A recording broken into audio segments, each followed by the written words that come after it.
Imagine buying your very first rental property. It is making you, I don't know, a solid $300 a month in pure profit. You are just thrilled. Right, it's the dream. Yeah, the paint is fresh, your tenant is quiet, and those checks just clear on the first of every month. But now, I mean, imagine buying 50 more properties exactly like it. Oh, wow. Yeah, that's a whole different ballgame. Exactly. Suddenly, instead of sitting on a beach somewhere collecting passive income, you are working 90 hours a week. You are fielding emergency plumbing calls at 2 in the morning. Yep, you are buried in leverage. And you just absolutely hate your life. So what went wrong?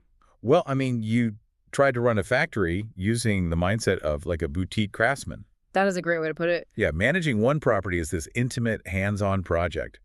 But operating 50, that is a masterclass in logistics, systems, and honestly, ruthless delegation. And bridging that massive gap is our mission for today's deep dive. We are digging into a highly practical blueprint from Facioli Publishing. It's specifically from their How to REI 101 series. Right. The Guide by Obsidian A. Freeman. Repeat and scale. Building a real estate empire one property at a time. That's the one. And it is just, well, it's a phenomenal teardown of how an investor actually makes that transition. It really is. It moves away from that romanticized HGTV version of real estate. And it steps right into the harsh reality of corporate architecture. So whether you are currently managing your first duplex or you are just sitting in traffic right now dreaming about replacing your W-2 income with rent checks, we are going to extract the hidden mechanics of scaling. The real nuts and bolts. Yeah. How to take that initial taste of success and actually multiply it without burning out or going completely broke. Because, the defining difference between a constantly stressed out landlord and a wealthy real estate magnate, it actually has very little to do with how much starting capital they have. Wait, really? Because you always assume it's just about having rich parents or a huge savings account. Right. But it's not. I mean, it comes down entirely to how effectively they build and trust their operational systems. Okay, let's unpack this. Because Obsidian A. Freeman starts by identifying this massive pitfall, a phase they call the missing step. The dopamine trap. Exactly.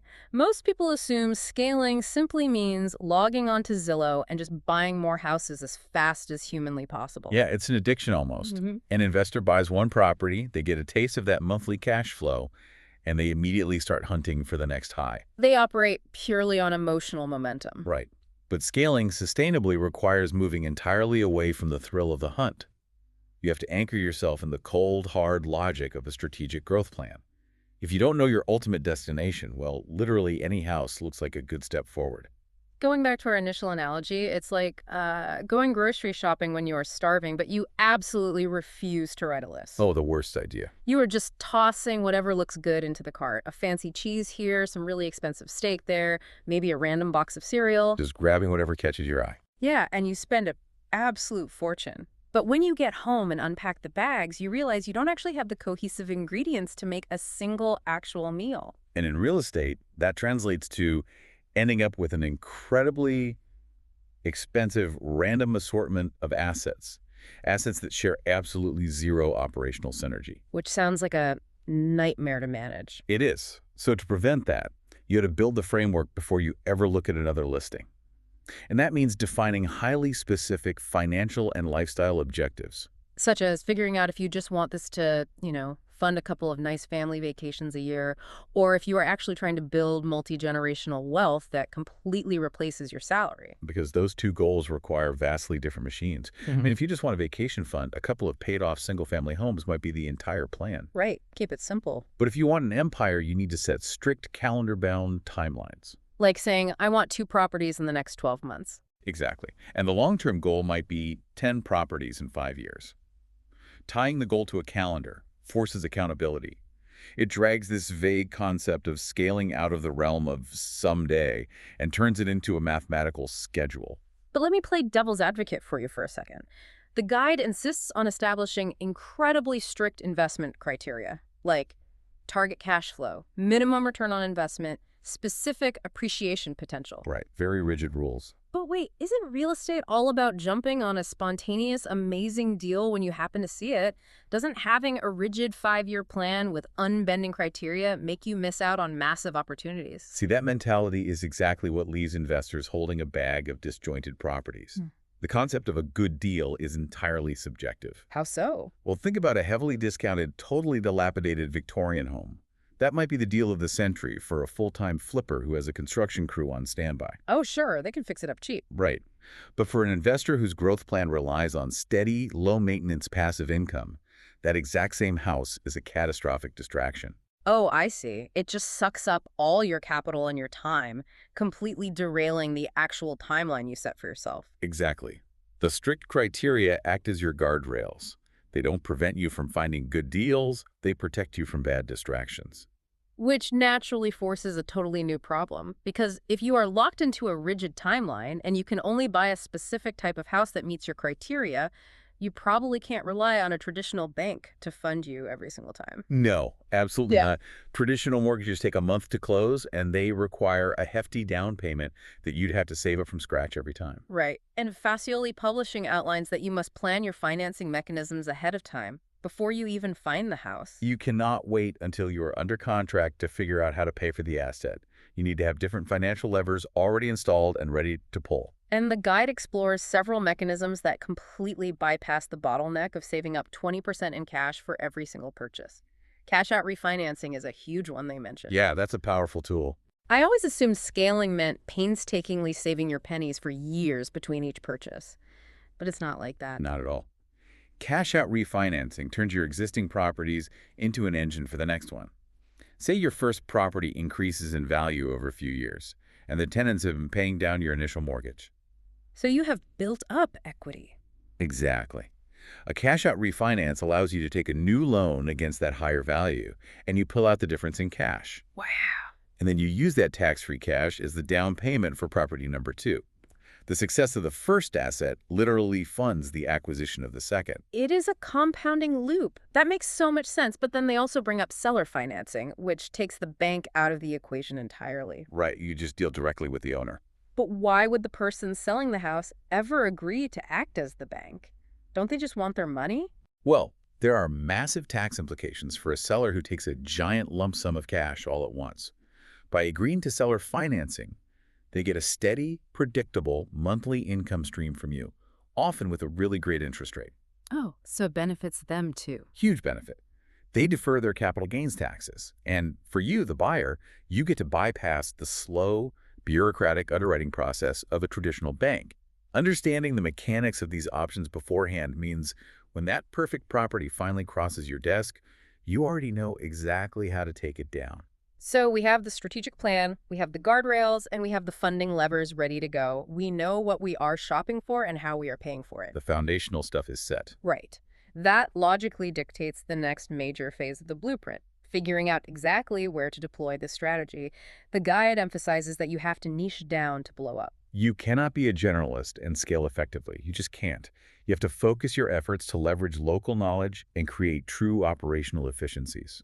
And the blueprint dictates picking a market based on macroeconomic tailwinds, not just because you happen to live nearby or, you like the scenery. Yeah, investing in your backyard is a common trap if your backyard doesn't have the right data. The specific markers we are told to look for are population growth, job growth, strong rental demand with low vacancy, and an affordable price-to-rent ratio.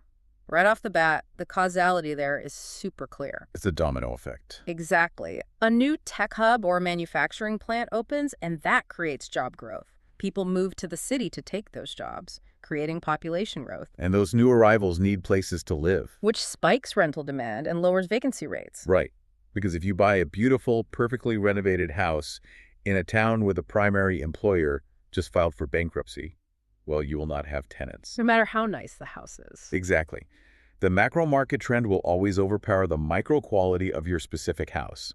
You need the current of the local economy pushing your portfolio forward organically. Once you identify that growing market, the guide says you have to specialize in one specific property type. It breaks down three main categories: single-family homes, which have incredibly high tenant demand and are relatively easy to manage. Very straightforward asset class. Then there are vacation rentals, which offer the absolute highest income potential, but they are highly seasonal and require constant, almost hotel-level management. Right, you're basically in the hospitality business at that point. And then there are multifamily properties like duplexes or small apartment buildings. This is where we see the concept of economies of scale really come into play. Yeah, that's a crucial concept. Let's break down that term, actually, because it gets thrown around a lot. What does economies of scale actually look like for a real estate investor on the ground? It essentially means your cost per unit drops as you get bigger. Think about it. If you buy 4 separate single-family homes, you have 4 different roofs that will eventually need replacing. Sounds expensive. It is. 4 different lawns to mow and 4 different property tax bills in potentially 4 totally different neighborhoods. But if you buy one 4-unit multifamily building, you only have 1 roof to maintain. One lawn to mow. Yep, and you collect 4 rent checks from a single location.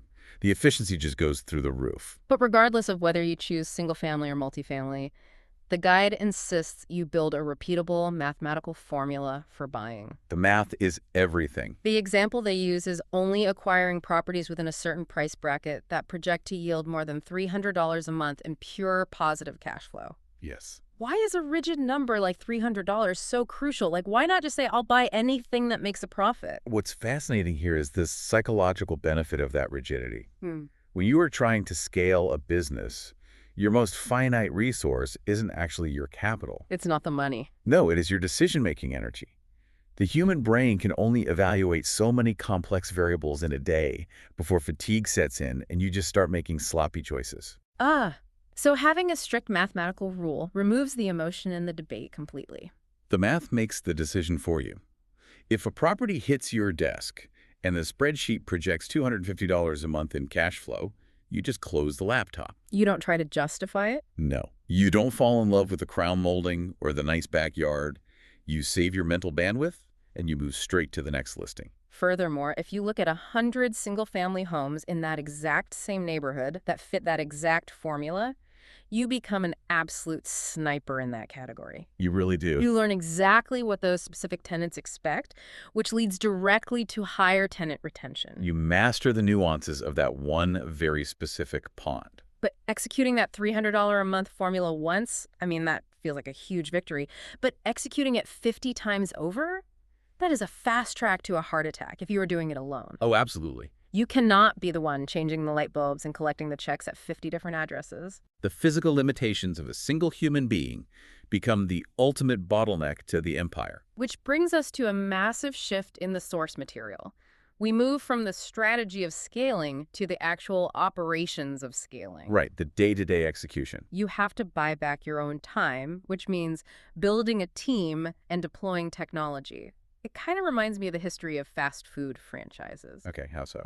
Well, if you open a burger joint and you are the one flipping the meat and salting the fries, your ceiling for growth is bound by your own physical stamina. True. You can only work so many hours. Exactly. To open 100 locations, you have to write a flawless operations manual detailing exactly how long the fries cook.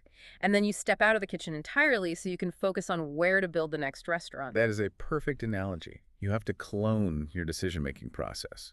And Fazioli Publishing outlines a 6-part support team to act as that cloned workforce. Okay, let's hear the 6 parts. We can look at this team in 2 halves. First is the street team, the people interacting with the physical real estate. You need property managers to field the late-night phone calls and collect the rent. The front lines. Right. You need reliable contractors for turns and renovations. And you need real estate brokers who are hunting the market to feed your specific mathematical formula. And then you have the desk team keeping the underlying structure intact, right? Yes, exactly. You need accountants to navigate the massive tax implications and handle all the bookkeeping. Lenders who understand your growth timeline and have the capital ready to deploy. And legal advisors to ensure your leases and entity structures are just bulletproof. Now, looking at that list of 6 specialized professionals, the immediate reaction for a new investor is usually sheer panic over the overhead costs. Oh, for sure. It feels like an ocean of salaries that's just going to eat right into that $300 a month of cash flow. Right. But the guide includes a crucial pro tip that reframes this expense as an investment in your capacity. You have to treat this team as actual partners in your success, not just hired help. Here's where it gets really interesting. How does that actually change the dynamic on the ground? Well, think about it. If you treat a contractor like a disposable day laborer, they will prioritize other higher-paying clients over you every time. They'll ghost you when you need them most. Exactly. But if you sit down with that contractor, show them your 5-year plan, and explain that if they do good work on this one house, there is a pipeline of 10 more houses coming their way over the next few years. Oh, wow. You just made them a scapeholder in your empire. Precisely. When a plague bursts at your property on a holiday weekend, they actually answer the phone because your growth is directly tied to their financial future. But human capital is only half the operational equation here. The other half is software. The guide explicitly points out that you need a central nervous system for this empire, shouting out platforms like Buildium, Appfolio, and RentReady. Yeah, this is where true automation takes over. Instead of a property manager manually texting tenants to remind them rent is due, Appfolio sends the automated reminder. It just does it in the background? It does. It processes the digital payment and it deposits it directly into your account. The guide also emphasizes standardizing everyday processes, like using strict templates for tenant screening and leases, and utilizing virtual assistants to handle the non-core administrative tasks. Just picture the synergy here. A tenant has a leaky sink. They don't call you. Thank goodness. Right. They log into RentReady and they submit a ticket. A virtual assistant sitting in another time zone sees the ticket, applies your standardized maintenance criteria, and routes the work order directly to your partnered contractor. That's The amazing. contractor fixes the sink and uploads the invoice to the software, which your accountant then reviews. So the problem was solved, the tenant is happy, the contractor is paid, and you literally never even knew the sink was leaking in the first place. You just read the manual and let the system run. You have successfully bought back 100% of your time, reserving your mental bandwidth exclusively for high-level strategic decision-making. So the system is humming. The properties are basically running themselves. But any complex machinery left completely to its own devices will eventually trend toward chaos. That is just the law of entropy. Exactly. Belts wear out. Gears slip. If you step too far away, the empire crumbles quietly without you even noticing. Which brings us to the final phase of scaling, learning how to monitor the system from the captain's chair. You aren't in the engine room anymore, but you still have to watch the dials. And Obsidian of Freeman identifies 4 specific dials you have to monitor constantly to keep the ship afloat. The first is portfolio performance. Right, diving into the analytics. Yeah, like, is the cash flow actually hitting the target? Right. What is the true ROI? Are tenants staying for multiple years, or is there a high turnover rate that's just eating into your profits? The second dial is market trends. Are major employers moving into your city, or are they quietly laying people off? You have to watch the horizon. Because the macro market trends will always eventually trickle down and show up in your micro portfolio performance. Okay, the third dial is team effectiveness. Are the property managers keeping vacancy low? Are the contractors staying within the budget you outlined? And the fourth, which the guide stresses heavily, is monitoring your debt and leverage. Yes. Ensuring your debt-to-income ratio remains healthy is apparently the only way to survive an economic downturn. It is the ultimate safety net. Let's break that down for a listener who isn't a total spreadsheet nerd. What exactly is the debt-to-income ratio, and why is it so critical? Well, it is simply a measure of how much of your incoming rental revenue is immediately eaten by your bank loan payments. Okay. So if your properties generate $10,000 a month in rent and your combined mortgage payments are $9,000, you have a 90% debt-to-income ratio. That sounds terrifyingly high. It is. It means if even 1 or 2 tenants lose their jobs and start paying rent, you no longer have enough income to cover the bank. You are paying those mortgages out of your own personal savings. And the temptation when scaling is to borrow as much as possible to acquire doors as fast as possible. But a highly leveraged empire will just collapse like a house of cards the second the market shifts. Sustainable scaling means your cash reserves must grow in tandem with your debt. You have to prioritize the quality of the assets over the sheer quantity of doors. I do want to push back on one piece of advice in this final section, though, because it feels like a glaring contradiction to me. Oh, what is it? Well, the guide tells us to, quote, diversify spread investments across different markets or property types to mitigate risks. But wait a minute. Back in Phase 2, the entire strategy was built on focusing deeply on one highly specific niche. Right. Only buy single-family homes in this one specific zip code. Aren't those two directives completely fighting each other?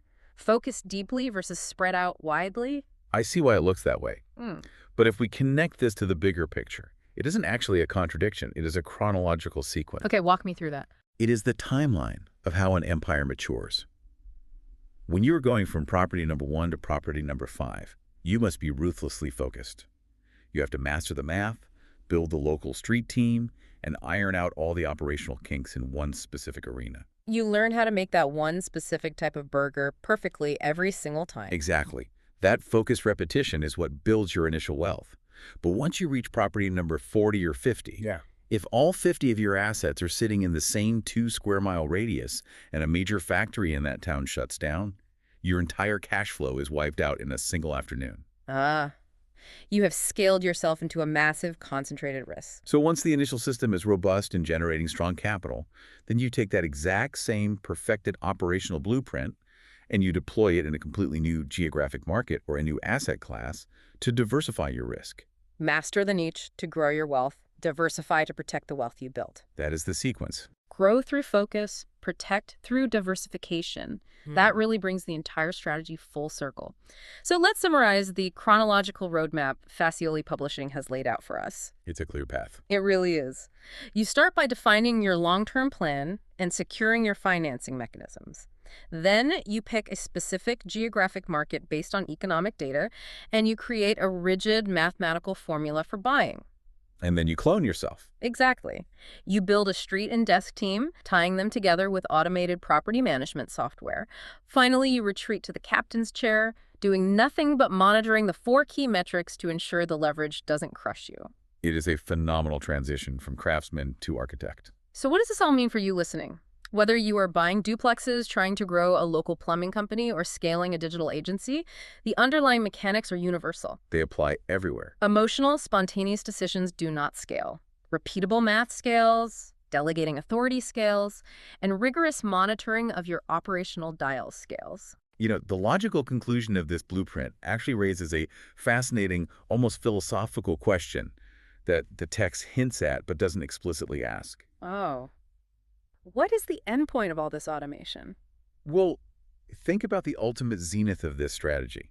If you implement every single step perfectly, if you have world-class property managers, if AppFolio is handling every transaction, if virtual assistants are screening every tenant, and your brokers are automatically closing deals that fit your math formula, at what point does a real estate empire stop having anything to do with bricks, mortar, and land? Wow.